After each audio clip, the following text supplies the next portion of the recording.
Ang masasabi ko lang sa mga teammates ko, sobrang patient. Yung mga yan, hindi yan choosy. Kahit anong iset mo sa kanila, papaluin nila. Kaya I'm so very thankful na grabe yung patience nila sa akin and yung confidence na binibigay nila sa akin. I love you guys. At dahil you're off to the finals, Game 1 is happening on Thursday. Makakalaban nyo either Choco Mucho or Signal. Quickly, ano yung expectations mo in that match, if ever?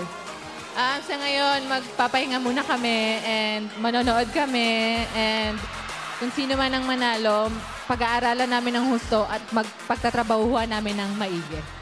Kyle, any message to the Creamline supporters who came out to support you and your teammates here at PhilSport and to those watching at home?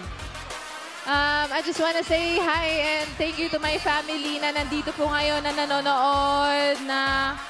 And thank you to the fans of Creamline Cool Smashers! Salamat po sa walang sawang suporta. Kita-kita po tayo sa finals!